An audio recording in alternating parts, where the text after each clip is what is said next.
नमस्कार, स्वागत है आप सभी लोगों का मालवी एकेडमी के इस ऑनलाइन लर्निंग प्लेटफॉर्म पे। डीयू की तरफ से दो इंपॉर्टेंट अपडेट्स आप सभी के लिए। यहां पर पहली चीज, इन्होंने यहां पर थर्ड राउंड के सीट एलोकेशन जो कि आपका 11 सितंबर को आने वाला है, उसके लिए यहां पर वैकेंट सीट की लिस्ट जारी की है। दूसरी चीज, इन्होंने अपने मिड एंट्री का विंडो ओपन किया है। दो क्वेश्चंस यहां पे बनते हैं, वैकेंट सीट की क्या एक्चुअल कंडीशन है, क्या बहुत सारी सीट्स वैकेंट या बहुत कम सीट्स वैकेंट है। दूसरी चीज यहां पर कि मिड एंट्री क्या होती है, कौन इसके लिए एलिजिबल है, क्या इसमें कर सकते हैं। बहुत सारे बच्चों को मिड एंट्री और स्पॉट राउंड जो वो एक ही लग रहा है, ऐसा कुछ नहीं है। अभी इनका तीसरा ये रेगुलर राउंड का सीट एलोकेशन है, अभी कोई स्पॉट राउंड नहीं आया है। सबसे पहले मैं आपको यहां पर वैकेंट सीट्स की कुछ रियलिटी बताना चाहता हूं। वो आप अपने पोर्टल लॉगिन करते हो तो बड़ा सा पीडीएफ डाउनलोड होता है, उस पीडीएफ की कुछ मैं आपको कंक्लूजन दिखाना चाहूंगा। यहां पर हम यहां पर कैटेगरी वाइज बातचीत करें, कोर्स वाइज यहां पर बातचीत करें। अगर हम बीए कोर्सेज में देखें तो सारे कोर्सेज, सारे कॉलेजेस को मिला के 936 सीट जनरल की सिर्फ खाली यहां पर। अगर हम ओबीसी में बात करेंगे तो 1792 सीट्स यहां पे। इसी तरीके से बीएससी कोर्सेज में जनरल कैटेगरी में सभी कोर्सेज, सभी कॉलेजेस मिला के 326 सीट्स यहां पे वैकेंट है। बीकॉम में 191 सीट्स वैकेंट है। टोटल अगर हम देख लेंगे जनरल कैटेगरी की, वो यहां पर आपकी 1453 सीट्स खाली हैं। हम इसको बहुत ज्यादा नहीं बोल सकते हैं। अगर हम ऐसा करें ना कि हम पूरे डीयू के सभी कोर्सेज के सभी सीट्स जोड़ देंगे, मतलब उसमें आपके कश्मीरी माइग्रेंट से लेके हर एक कोटा देख लेंगे, तब तो 19,000 सीट्स वैकेंट हैं। लेकिन हम उसको यहां पर नहीं काउंट करेंगे, हम अपनी मेजर कैटेगरीज को अगर देखें, इसलिए मैंने कैटेगरी वाइज और कोर्स वाइज आपके लिए वैकेंट सीट्स लाया।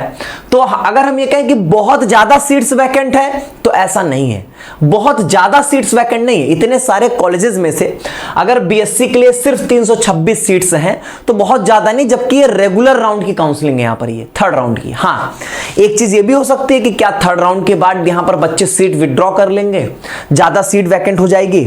लेकिन फिर यहां पर एक बात यह भी आती है कि अगर यहां पर बच्चे तीसरे राउंड पे सीट वैकेंट करेंगे, मतलब उन्होंने अगर सीट विड्रॉ किया, तो ये बात ये भी तो है कि अब उनके पास ज्यादा ऑप्शंस कहां पे हैं। अब तो यहां पर ऑलमोस्ट खाली हो रही है ना, मतलब आपके काउंसलिंग खत्म हो रहे हैं, बीएचयू की काउंसलिंग तो खत्म होने के दौर पे आ गई है।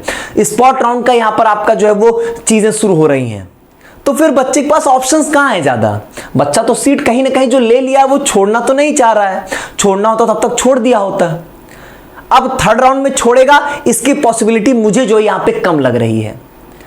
तो इसलिए सीट्स बहुत ज्यादा हैं, ये आप नहीं बोल सकते। आप खुद भी आंकड़ा देखोगे तो हम ये बहुत ज्यादा सीट्स वैकेंट रह गई हैं, ये हम नहीं बोल सकते। यहां पे सीट्स वैकेंट है, जितनी है आपके सामने है, category wise course wise mentioned है आपके लिए यहां पर। अभी मैं यही अच्छे कॉलेजेस और अच्छे कोर्सेज की बात कर लेता तो वो संख्या और कम आ जाती। अभी तो मैंने सारे कॉलेजेस, सारे कोर्सेज को यहां पर इंक्लूड किया है।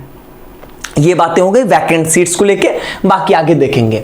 हम मिड एंट्री की बातचीत करें यहां पर, तो मिड एंट्री जो है वो आज शाम 5 बजे से लेके 9 तारीख को शाम 5 बजे तक ओपन रहेगा। मिड एंट्री स्पॉट राउंड नहीं है। मिड एंट्री किस लिए होती है?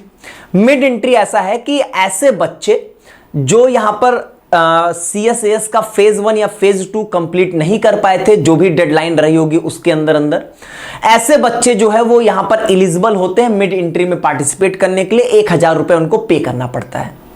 लेकिन इसमें कुछ चीजें इस बार ऐड ऑन की गई है। बेसिकली मिड एंट्री क्या है? बीच में एंट्री दिला दी जा रही है कि काउंसलिंग की चूंकि प्रक्रियाओं को पूरा नहीं किया था तो उनको पार्टिसिपेशन नहीं मिला था, तो बीच में घुसा दिया जा रहा है सीधे तीसरे राउंड में। यहां पे तो सिर्फ इतनी सीट्स के लिए वो आएंगे यहां पे। ऑब्वियसली अगर कोई अच्छा मार्क्स वाला बच्चा छूट गया होगा ना और अब तीसरे राउंड में आएगा तो सीट लेके चल जाएगा, ये होता है यहां पर, ठीक है। लेकिन अब डीयू की ये क्राइटेरिया, तो उसके लिए हम कुछ नहीं कर सकते। दूसरी चीज, मिड एंट्री में इन्होंने कुछ सहूलियत इस बार भी प्रोवाइड की है कुछ अदर बच्चों को यहां पर। जैसे आप अगर राउंड 1 या राउंड 2 में रिजेक्ट हुए होंगे, सब्जेक्ट मैपिंग रॉन्ग है, या यहां पर जो है वो आपकी एलिजिबिलिटी जो है वो नहीं यहां पर क्रॉस हो पा रही है, ठीक है, तो यहां पे राउंड 1 या राउंड 2 में आप रिजेक्ट हुए, सब्जेक्ट मैपिंग या आपकी एलिजिबिलिटी नहीं पूरा हो रही, इसलिए तो आप अपने प्रेफरेंसेस को एडिट कर सकते हैं। एग्जांपल देता हूं, जैसे कुछ बच्चों को बीए प्रोग्राम मिल गया कंप्यूटर एप्लीकेशन मैथमेटिक्स वाला, अब चूंकि 12th में मैथ्स नहीं है तो एलिजिबल नहीं है, तो उनका रिजेक्ट हो गया। ऐसे बच्चे मिड एंट्री में पार्टिसिपेट कर सकते हैं और अपने इन प्रेफरेंसेस को एडिट कर सकते हैं, हटा सकते हैं यहां पे, ठीक है। ऐसे प्रेफरेंसेस रखोगे ही नहीं तो आपके चांसेस यहां पर बन सकते हैं यहां पे। दूसरी चीज, ऐसे बच्चे जिनको कोई सीट नहीं मिली है उनके पास भी ऑप्शन है, उनको पैसा नहीं पे करना है, मतलब पैसा सिर्फ उनको पे करना है जो कि राउंड 1 या राउंड 2, मतलब आपका CSAS फेज 1 या फेज 2 में यहां पर उन्होंने कंप्लीट नहीं किया था प्रोसेस, सिर्फ उनको पैसा पे करना है।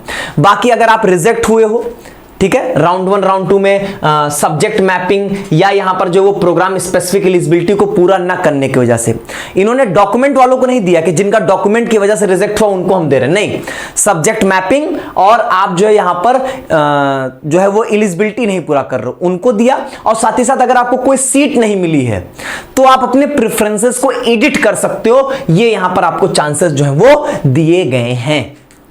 समझ गए ये बातें?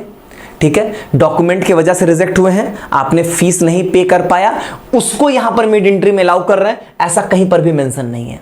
ठीक है, यही बातें यहां पर बताई गई हैं। ठीक, आपका सब्जेक्ट मैपिंग गड़बड़ हुआ है, आप एलिजिबिलिटी आप कंप्लीट नहीं कर पाए थे, या आपको कोई सीट नहीं मिली है, ऐसे बच्चों को प्रेफरेंसेस एडिट करने के लिए, सब्जेक्ट मैपिंग एडिट करने के लिए ये मौका यहां पर मिड एंट्री में दिया जाएगा। स्पॉट राउंड टोटली डिफरेंट चीज होती है यहां पर। ठीक है, ये स्पॉट राउंड नहीं है, ये थर्ड रेगुलर राउंड है यहां पर। ठीक है, स्पॉट राउंड अगर सीट बचेगी तो ये थर्ड राउंड के बाद करवाएंगे यहां पर। तो थर्ड राउंड होगा, वैकेंट सीट्स बचेंगी, उसके बाद स्पॉट राउंड की यहां पर बातचीत आएगी। ठीक है, वो सेपरेट चीज है, मिड एंट्री अलग चीज है। उम्मीद करता हूं आपको मेरी सारी बातें यहां पर समझ में आ गई होंगी। बहुत बहुत धन्यवाद।